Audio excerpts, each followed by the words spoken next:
ఖమ్మం జిల్లాలో దాదాపుగా వెలుగుమట్లలో వినోబనగర్ కాలనీ వేస్తున్నటువంటి గిరిజనులు ఎవరైతున్నారో గత 10 సంవత్సరాలుగా ఆ ప్రాంతంలో గుడిసెలు వేసుకొని నివసిస్తున్న నేపథ్యంలో ఒకవైపున పాలకులు వారి నిర్బంధాన్ని ప్రయోగించి వారి గుడిసెలను తొలగించే ప్రయత్నం చేస్తున్న నేపథ్యంలోనే ఇప్పటికీ ప్రజాస్వామ్య హక్కుల పరిరక్షణ సంస్థల మరి జస్టిస్ చంద్రకుమార్ గారి నేతృత్వంలో ఈరోజు ఖమ్మం జిల్లా పర్యటనకు వచ్చారు. ఆ ప్రాంత ప్రజలను మరి వారి పిలుపు మేరకు ఆ ప్రాంతంలో ప్రజలు ఎదుర్కొన్న సమస్యల్ని మరి వారి దృష్టికి తీసుకొచ్చి మరి ఆ సమస్యల పరిష్కారానికి మరి వారి సంఘం కూడా వారికి తోడ్పాటు అందించాలని చెప్పి కోరుకున్న నేపథ్యంలోనే ఇప్పటికి దాదాపుగా ఈరోజు ఆ ప్రాంత ప్రజల వద్దకు వెళ్ళి వారి సమస్యలను అడుగు తెలుసుకున్న పరిస్థితి కనబడుతుంది. అసలు ఆ ప్రాంత ప్రజలు వారికి ఎటువంటి సమస్యలను వారి దృష్టికి తీసుకొచ్చారు, మరి వారికి ఎటువంటి భరోసా కల్పించారనే విషయాన్ని జస్టిస్ చంద్రకుమార్ గారు ఉన్నారు అని అడిగి మరిన్ని విషయాలు తెలుసుకునే ప్రయత్నం చేద్దాం. సార్ చెప్పండి, ఈరోజు ఖమ్మం జిల్లాలో మీరు గిరిజనులు అంటే దాదాపు దళితులు కావచ్చు, గిరిజనులంతా కూడా ఈ గత 10 సంవత్సరాల నుంచి ఆ ప్రాంతంలో గుడిసెలు వేసుకున్నారు. గత 10 సంవత్సరాల నుంచి కూడా అనేక నిర్బంధాలు కావచ్చు, అనేక సమస్యలతో వాళ్ళ ఆటుపోట్ల మధ్య జీవితాన్ని కొనసాగుతున్న నేపథ్యంలో మీరు ఆ ప్రాంతాన్ని ఈరోజు పర్యటించారు. ఎటువంటి సమస్యలు మీ దృష్టికి వచ్చినాయి? అక్కడ 2014లోనే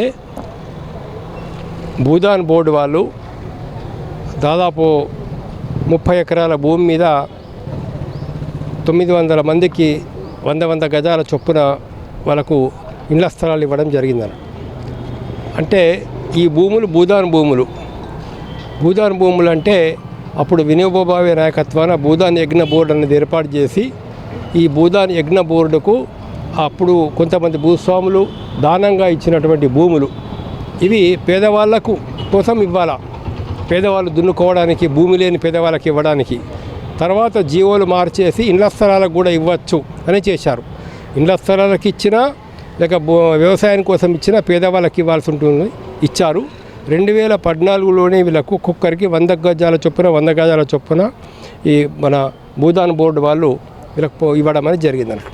ప్రొసీడింగ్స్ వీళ్ళ దగ్గర ఉన్నాయి. వాటి ఆధారంగానే మన రెవెన్యూ డిపార్ట్మెంట్ వాళ్ళు దాన్ని సర్వే చేసి యాక్చువల్గా ప్లాటింగ్ చేసి ఇవ్వాల్సింది ఉండే. వాళ్ళు రెవెన్యూ డిపార్ట్మెంట్ వాళ్ళు చేయకపోవడం వల్ల వీళ్ళంతటి వెళ్ళి అక్కడ ప్రైవేట్ సర్వే చేయించుకొని అక్కడ ఇండ్లు కట్టుకోవడం అనేది జరిగింది. చాలామంది చిన్న పేదవాళ్ళు, చిన్న వృత్తులు చేసేవాళ్ళు, కూలీ వాళ్ళే ఎక్కువ శాతం అక్కడ ఉన్నారు. మరి వాళ్ళకి ఇంతవరకు కరెంటు లేదు, వాటర్ లేదు, మినిమం ఫెసిలిటీస్ లేవు, ఒక అంగన్వాడీ సెంటర్ లేదు, అక్కడికి బస్సు కూడా రావడం లేదు. మరి ఈ విషయంలో కూడా కోర్టు ఆర్డర్స్ అధికారాలు ఉన్నాయి. ఒకటి వాళ్ళు అక్కడికి వెళ్ళి తొలగించద్దు అని కోర్టు ఆర్డర్ ఉంది. అదేవిధంగా అక్కడి వాళ్ళకు పట్టాలు చేసి ఇవ్వాలి అనేటటువంటి ఒక ఆర్డర్స్ కూడా ఉన్నాయి. అదేవిధంగా ఏదైతే ఉందో వీళ్ళకు నీళ్ళు ఇవ్వాలా, కరెంట్ ఇవ్వాలనేటువంటి ఆర్డర్స్ కూడా ఉన్నాయి. వీటి ప్రకారంగా రెవెన్యూ అధికారులు, మున్సిపల్ అధికారులు వీళ్ళందరూ కూడా వెళ్ళి మొట్టమొదలు వాళ్ళకు నీటి సౌకర్యం కల్పించాలని చెప్పేసి మేము కోరుతాం సార్. ఇప్పటికి దాదాపుగా అంటే రెండవది కరెంట్ సౌకర్యం వాళ్ళకి కలిగించాలని చెప్పేసి మేము కోరుతాం సార్. ఇప్పటికి హైకోర్టు నుంచి వాళ్ళకి ఇక్కడి నుంచి తొలగించొద్దని జీవో ఉన్నప్పుడు కూడా ఇప్పటికి దాదాపు ఒకసారి 2 సార్లుగా దాదాపు 10 సంవత్సరాల కాలంలో మధ్యలో వాళ్ళు కరెంటు పెట్టి తీసేశారు, తర్వాత వాటర్ పంపులు ఇచ్చి తీసేశారు. అంటే ప్రభుత్వం ఎందుకు వాళ్ళని అంటే టోటల్గా అక్కడిని తొలగించాలనే ఉద్దేశమా, లేదా గిరిజనులు ఆ ప్రాంతం నుంచి వేరే రియల్ ఎస్టేట్కి సంబంధించిన వాళ్ళు ఆక్రమించాలని మీకు ఎట్లా అనిపిస్తుంది? అక్కడ కోర్టు అధికారులను ధిక్కరిస్తే రేపు అధికారులు ఇబ్బందులు పడతారు. కోర్టు ఆదేశాలు ఉన్నప్పుడు కోర్టు ఆదేశాల ప్రకారమే పనిచేయాలా, లేకపోతే చట్టం ఏది చెప్తున్నదో చట్టం ప్రకారం చేయాలా. వీళ్ళు అధికారులు ఇష్టం వచ్చినట్లు ప్రవర్తిస్తే వాళ్ళ మీద చర్యలు తీసుకోబడతాయి. అంటే వారికి మీరు ఎటువంటి భరోసా ఇచ్చారు సార్ ఆ ప్రాంత ప్రజలు? ఇది వీళ్ళకు న్యాయపరంగా వీళ్ళకు నీళ్లు తీసుకునే అధికారం ఉంది, కరెంటు తీసుకునే అధికారం ఉంది. అదేవిధంగా వాళ్ళ ఇండ్ల స్థలాలకు రెగ్యులరైజ్ చేసుకునేటువంటి అధికారం కూడా వాళ్ళకు ఉన్నది. అవి గవర్నమెంట్ చేయాల్సిన బాధ్యత ఉంది. ఇక్కడ మంత్రులు కానీ, కలెక్టర్లు కానీ, రెవెన్యూ అధికారులు కానీ, మున్సిపల్ అధికారులు కానీ వాళ్ళకి ఆ ఫెసిలిటీస్ మనం కల్పించాలి. అది రాజ్యాంగపరమైన వీళ్ళ బాధ్యత, కాన్స్టిట్యూషనల్ యొక్క అబ్లిగేషన్. ఎవరి మీద? కలెక్టర్ మీద, మున్సిపల్ వాళ్ళ మీద. నీళ్ళు ఒక కాలనీలో వాళ్ళకు మేము నీళ్ళు ఇవ్వడం లేదంటే, కరెంట్ ఇవ్వడం లేదంటే వాళ్ళ జీవించే హక్కును భంగం చేసినట్లు అనుకున్న. అలా చేయకూడదు. అట్లా ఎందుకు చేస్తున్నారు? అది ఇక వాళ్ళ ఉద్దేశాలు ఏమున్నాయి, ఎవరి చేత చేయిస్తున్నారు, చేయించడం వల్ల అధికారులకు ఏమొస్తున్నది, అది వాళ్ళకే తెలుసు. ఇది పరిస్థితి ఏదేమైనా భూదాన ప్రాంతంలో ఉన్నటువంటి గిరిజనులు ఎవరైతే ఉన్నారో ఆ ప్రాంతంలో వేసుకున్న నిరుపేదలకు ఖచ్చితంగా వారికే చెందుతుంది. మరి ఇక వెలుగుమట్లో ఉన్నటువంటి వినోబ కాలంలో వేసుకున్న గిరిజనులు ఎవరైతే ఉన్నారో, నిరుపేదలు ఎవరైతే ఉన్నారో వారికి తప్పకుండా వారికి కావాల్సిన స్పెషలిస్ట్ కల్పించాలి. మంచినీరు కావచ్చు, కరెంటు కావచ్చు, లేదా ఆ ప్రాంతంలో ఉన్నటువంటి విద్యార్థులకు చదువుకోవడానికి అంగన్వాడీ సెంటర్ కావచ్చు, వీటినన్నింటినీ కల్పించేందుకు అధికారులు బాధ్యత వహించాల్సిన అవసరం ఉంది.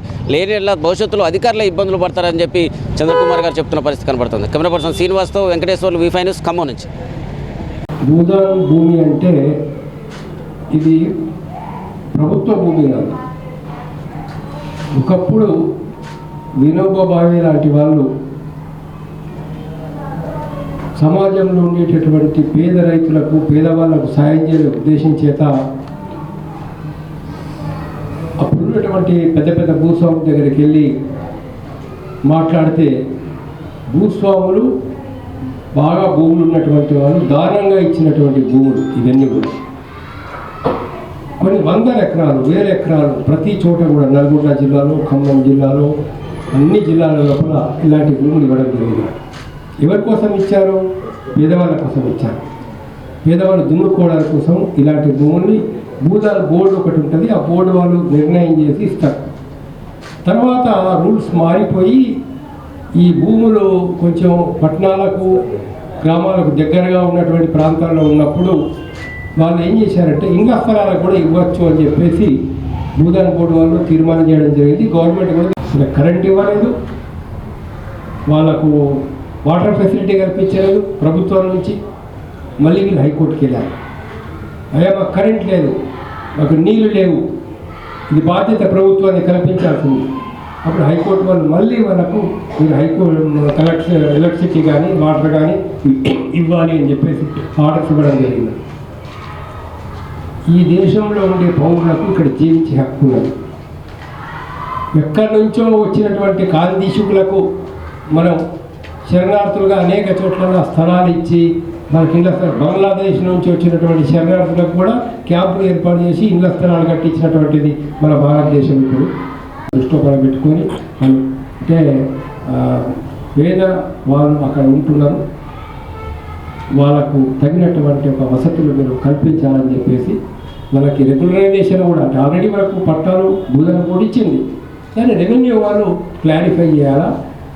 అవసరమైతే మొత్తం 62 ఎకరాలకు వాళ్ళు మెజర్మెంట్స్ చేసి కొలతలు చేసేసి వాళ్ళు అన్యాక్రాంతులు ఎవరు కూడా రాకుండా ఉంటారు. ఎవరెవరో మేము కొన్నారని చెప్పి చెప్తున్నారట, మాకేదో కోర్టు ఆర్డర్స్ అవి ఇవి మాకు కొన్న భూదాన్ బోర్డు అమ్మే అధికారం ఎవరుకున్నది, కొనే అధికారం ఎవరుకుంది? భూమి భూదాన్ బోర్డుది. భూదాన్ బోర్డు భూమిని అమ్మే అధికారం ఎవరికి లేదు. ఎవడైనా కొనుక్కున్నా ఎవడో దుర్మార్గుడు అమ్మి ఇంకొక దుర్మార్గుడు ఎవరో తెలియని వాళ్ళు కొనుక్కున్నా కూడా కొనుక్కున్న వాళ్ళకి ఎలాంటి హక్కు ఉండదు. భూదాన్ భూమి కేవలం భూమి లేని వాళ్లకు, ఇండ్ల స్థలాలు లేని వాళ్లకు ఇవ్వడానికి పనికొస్తుంది. నీళ్లు అవసరం, నీటి వసతి ఫస్ట్ మీరు కల్పించండి, ఇది జీవించే హక్కులో ఒక భాగం. రెండవది ఎలక్ట్రిసిటీ కూడా అవసరమే, కరెంటు. పిల్లలు చదువుకోవాలి, రాత్రి చదువుకోలేకపోతున్నారు, మామూలు తీరు వస్తాయి అక్కడ పరిస్థితి. కాబట్టి ఎలక్ట్రిసిటీ ప్రొవైడ్ చేయండి, వాళ్ళకు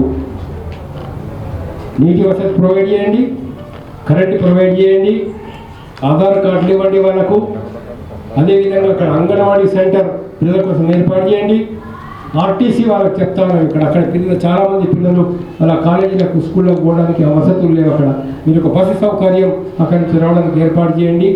ఇలాంటి ఒక మినిమం ఫెసిలిటీస్ ఏవైతే గవర్నమెంట్ చెయ్యాలో, వివిధ డిపార్ట్మెంట్ల వాళ్ళు చేయాలో, వాళ్ళు ఆ వివిధ డిపార్ట్మెంట్ వాళ్ళు చేయాలని చెప్పి మనం విజ్ఞప్తి చేస్తున్నాం. మిత్రులారా, ఇక్కడికి గ్రామీణ పేదల సంఘం ఆహ్వానం మేరకు ఎందుకు నడుస్తుంది? డబ్బులు ఉన్న వాళ్ళకేమో ఒక న్యాయం, డబ్బులు లేనకు న్యాయం, పేదలు. అందుకనే గ్రామీణ పేదల సంఘం వచ్చింది. పేదలే పరిపాలన చేయాలి. పని చేసేటోనికి తినే హక్కు ఉంది, పని చేయని వాడికి తినే హక్కు లేదు. బాడా కావులకు తినే హక్కు లేదు. బాడా కావులంటే బాడా అంటే రెంట్, అద్దె సొమ్ము. గర్కా బాడా, గాడికా బాడా. అద్దె సొమ్ము తినేవాడు బాడా కావు. బాడా కావుల రాజ్యం అయింది, శ్రమజీవుల రాజ్యం కాదు. అందుకని శ్రమజీవుల రాజ్యం రావాలి, చెమటి ఉడుచుకున్న రాజ్యం రావాలి, కష్టపెట్టుకోనికి తినే హక్కు ఉండాలి. అందుకని అక్కడ ఆడపిల్లలందరూ చూస్తే అందరూ లాఠీలు తీసుకుని వచ్చింది, పోరాటానికి సిద్ధమై వచ్చింది. అందుకని మళ్ళీ ఒకసారి తెలంగాణలో గుత్పల సంఘం పెట్టాలి, ఆ సంఘానికి మేమంతా మద్దతు ఉంటామని చెప్పి లాఠీల సంఘం పెట్టేవాళ్ళు మద్దతు ఉంటామని చెప్పి మేము చెప్తున్నాం. నమస్కారం. మాకు చాలా సమస్యలు చెప్పినారు. అది భూదాన్ భూమి. భూదాన్ భూమిలో జోక్యం చేసుకునే అధికారం కలెక్టర్కి లేదు, పోలీసులకు లేదు. భూదాన్ బోర్డే చెప్పాలి. భూదాన్ బోర్డును రద్దు చేసినారు. మళ్ళీ కొత్త బోర్డు ఎందుకు లేదు? సీసీఎల్ఏ ఎందుకు చెప్పినారు? సీసీఎల్ఏ కూడా ఎవరు 1000 ఎకరాలు కబ్జా చేయించిన నవీన్ మిట్టల్ చేతిలో ఉంది. రెండవది సరే భూదాన్పుడు పేదలను ఏమో తరిమిస్తున్నారు, 100 గజాలు పక్కనే ఇదే పువ్వాడ నాగేశ్వరరావు దగ్గర, పువ్వాడ అజయ్కి దగ్గర, ఇప్పుడు తుమ్మల నాగేశ్వరరావు దగ్గర 4 ఎకరాల్లో పెద్ద ఫామ్ హౌస్ కట్టుకున్నాడు కేజీల సురేష్. పక్కనే కింద ఇంకో 3.5 ఎకరాల్లో ముల్ల కిషోర్ ఫామ్ హౌస్ కట్టుకున్నాడు. బిక్కసారి దాపదలు కట్టుకున్నాడు. గరిసాల వెంకటేశ్వర్ ఒక 14 ఎకరాల భూదాన్ భూములు వీళ్ళు పెద్దగా కట్టుకున్నారు. పక్కనే ఇల్లాస్ కట్టి అమ్ముకుంటున్నారు, కోట్లున్నారు భూదాన్ భూములే. మరి వాళ్ళకి వర్తించదా? పేదలు 100 గజాల్లో కట్టుకుంటే వర్తిస్తుందా? వేజల సురేష్కి ఎందుకు వర్తించదు? వెక్కసాని దామోదర్కి ఎందుకు వర్తించదు? ముల్ల కిషోర్కి ఎందుకు వర్తించదు? గరిసాల వెంకటేశ్వర్కి ఎందుకు వర్తించదు? ఏ ప్రభుత్వం నడుస్తున్నది ఇక్కడ? అవి ఎందుకు రాయరు? అవి ఎందుకు చెప్పరు? పేదోళ్ళే గుడిసెలు ఎందుకు కూలుస్తారు? డబ్బులున్న వాళ్ళు ఎట్లా ఆక్రమిస్తారు? వాళ్ళకేమో కరెంటు వస్తుంది, బోర్లు వస్తాయి, మీటర్లు వస్తాయి, నంబర్లు వస్తాయి, అన్నీ వస్తాయి. పేదలకు ఏముండదు. అన్నీ ఉన్నప్పటికీ కోర్టు ఆర్డర్లు ఉన్నప్పుడు కూడా కూల్చేస్తారు. స్టాటస్ ఉన్నా, నాట్ ఎవిక్ట్ అనే ఆర్డర్స్ ఉన్నా కూల్చేస్తూనే ఉంటారు, గోడలు కడుతూనే ఉంటారు. ఇప్పుడు యాదగిరి గారు చెప్పినట్టు వినోబా వెలుగుమట్ల కాలనీ వాసుల సమస్య మీద ఓపీడీఆర్ ఫ్యాక్ట్ ఫైండింగ్ కమిటీ సభ్యులుగా మేము వచ్చాము. ఈ కమిటీకి చంద్రకుమార్ గారు అధ్యక్షులుగా ఉన్నారు. ఇది అనేక సంవత్సరాల నుంచి ఈ సమస్య అక్కడ ఉన్నటువంటి సమస్య. ఖమ్మం జిల్లాలో దాదాపు ఈ వెలుగుమట్ల సమస్య గురించి తెలియని వాళ్ళంటే ఉండాలంటే ఆశ్చర్యం లేదనుకుంటున్నాను. మీ అందరికీ ఇన్ని సంవత్సరాలుగా ఉన్నటువంటి సమస్య తెలియదని నేను అనుకోవట్లేదు. అయితే యాదగిరి గారు చెప్పినట్టు అసలు ఈ సమస్య ఏంటి స్వభావం, ఆ భూమి సమస్య స్వభావం ఏంటి అని చూస్తే మేము 4 అంశాల మీద పరిశీలన చేయడానికి కమిటీ నిర్ణయించుకుంది. ఆ సమస్య పేద ఇళ్ల స్థలాల సమస్య, భూమి స్వభావము, తర్వాత వాళ్ళు ఒక సంఘం ఏర్పాటు చేసుకున్నారు, గ్రామీణ పేదల సంఘం. వాళ్లకు గైడెన్స్ ఇస్తూ వాళ్లకు ముందుండి వాళ్లకు నడుపుకుంటూ ఉన్నారు. వాళ్ళు ఒక కమిటీని వేసుకున్నారు, వెలుగుమట్ల పేదల ఆ ఇళ్ల స్థలాల కమిటీని. ఆ కమిటీ ఆధ్వర్యంలో ఆ సమస్య మీద 10 సంవత్సరాల పైనుంచి పోరాడుతున్నారు వాళ్ళు. అక్కడ మేము ఈ కమిటీ ఇక్కడికి వచ్చినప్పుడు వాళ్ళు ఏ రకంగా వాళ్ళు సమస్యలు ఎదుర్కొంటున్నారు, ఏ విధమైన ఇబ్బందులు పడుతున్నారు అనేది ఇంకొక పాయింట్. వాళ్ళు ఏ పోరాటాలు రూపాలు చేస్తున్నారు అనేది ఒకటి చూసాము.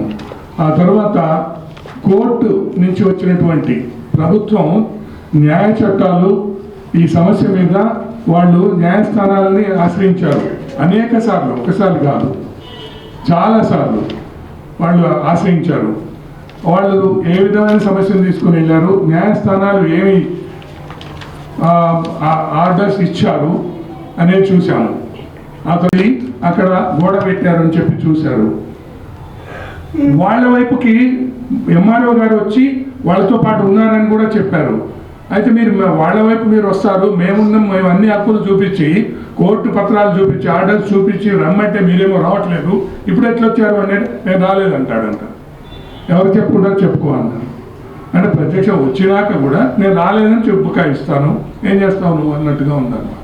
అంటే అధికారులు, కలెక్టర్లు వీళ్ళందరూ కూడా ఈ రకంగా రియల్ ఎస్టేట్ వాళ్ళకి వత్తాసు పలుకుతున్నట్టుగా మాకు అర్థమైంది. తర్వాత రకరకాల ఇబ్బందులు పెట్టారు వాళ్ళని.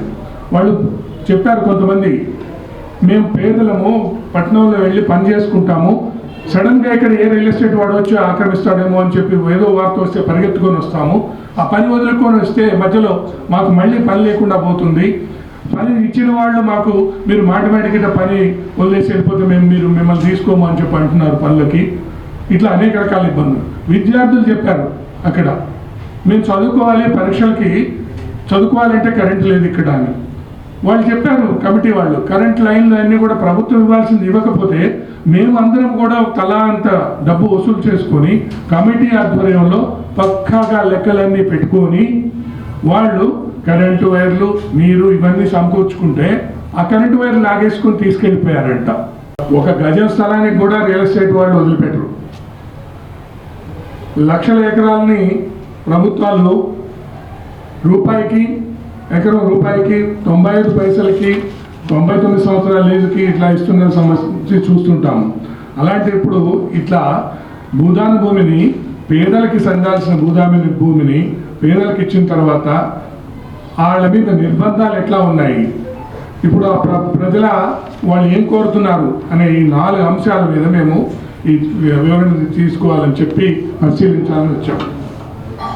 మొదలు పెడితే వాళ్ళు వెళ్ళిపోతారు, కానీ వాళ్ళ యొక్క పట్టుదల చూస్తే అట్లా వాళ్ళు ఏ నాటికి వదిలే పరిస్థితి అక్కడ మాకు కనిపించలేదు. వాళ్ళు చెప్పిన విధానం వాళ్ళు చాలా పట్టుదలగా ఉన్నారు, పోరాడతారు, అది సాధించుకుంటారు. అందుకని మేము కమిటీ ద్వారా ఒకటి డిమాండ్ చేసేది ఏంటంటే, ఇమీడియట్గా ముందు మానవతా దృక్పథంతో వాళ్ళకి నీరు, కరెంటు సప్లై వెంటనే సమకూర్చి పెట్టాలి. అది ఏ చట్టాలు అడ్డు వస్తాయండి? మనుషులు అడ్డ అక్కడ ఉంటే తెలియదు. ఆ మాత్రం జ్ఞానం లేదా కలెక్టర్లకు కానీ ఇక్కడ అధికారులకి? ఆ మాత్రం మానవత్వం లేదా? పట్టణంలో ఉన్న ప్రజలందరూ చూస్తున్నారు. వాళ్ళ ఇబ్బందులు చూసి మానవతావాదంతో కొన్ని సంస్థలు వాళ్ళకి సహకారం చేశాయి. వాళ్ళకున్న మానవత్వం అధికారంలో ఉన్న వాళ్ళకి ఎందుకు, ప్రభుత్వానికి ఎందుకు ఉండదు? అందుకని మేము ఖమ్మం పట్టణంలో ఉన్న ప్రతి పౌరులు కూడా ఈ సమస్యని, వాళ్ళు ఒక 1000 మంది కావచ్చు, ఈరోజు అనేక వేల మంది అట్లాంటి పేదలు ఉన్నారు. వాళ్ళ పోరాట పట్టుదల చూసి మిగతా పేదలు కూడా సంఘటిత పడతారు. పట్టణంలో ఉన్న పెద్దలు, మీ పాత్రికేయులు అందరూ కూడా వాళ్ళకి సహకారం అందించాలని, వాళ్ళకి మానవతా దృక్పథంతో మొట్టమొదటగా నీరు, ఎలక్ట్రిసిటీ అందజేయాలి.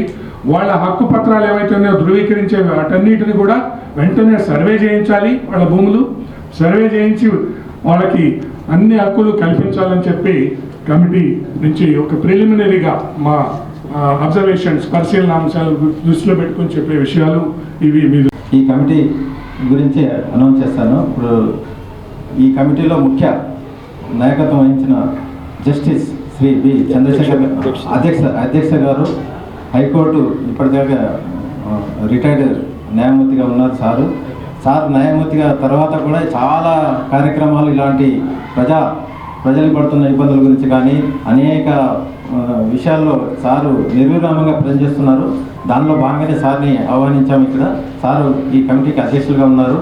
ఈ భయపెట్టడం, రాత్రి కూల్ చేస్తాం, అది చేస్తాం, ఇది చేస్తామని నిద్రపోకుండా నిద్రలేని రాత్రులు గడుపుతున్నప్పుడు ఈ అధికారుల నుంచి, గుండాల నుంచి, పాలక పార్టీల నుంచి ఈ బెదిరింపులు ఆపండి, కనీసం ప్రభుత్వం దానిపైన యాక్షన్ తీసుకోండి అని చెప్పారు. మూడోది సార్ ఇందాక చెప్పినట్టు భూదాన భూమి అనేది అమ్మే హక్కు లేదు, కొనే హక్కు అంతకంటే లేదు.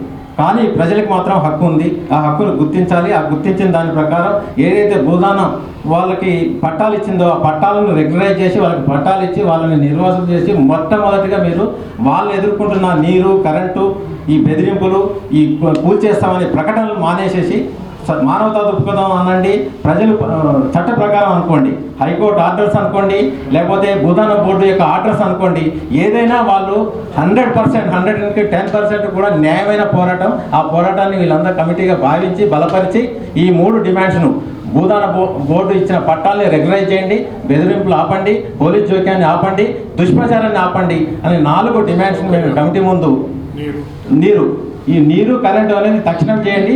ఇవన్నీ కూడా ఈ 4 డిమాండ్స్ ఈ కమిటీ భావించి అందరినీ ఏంటంటే మీరు పత్రికాముఖంగా మీరు కూడా ఆ పోరాటానికి మీ పద్ధతిలో మాకు ఈ పోరాటానికి మద్దతు ఇచ్చి మొత్తంగా కవరేజ్ చేసి ఒక ప్రభుత్వం పైన, ఇక్కడున్న అధికారుల పైన ఒత్తిడి తీసుకురావడానికి మేమంతా కృషి చేయాలని కోరుతూ ముగిస్తున్నాం.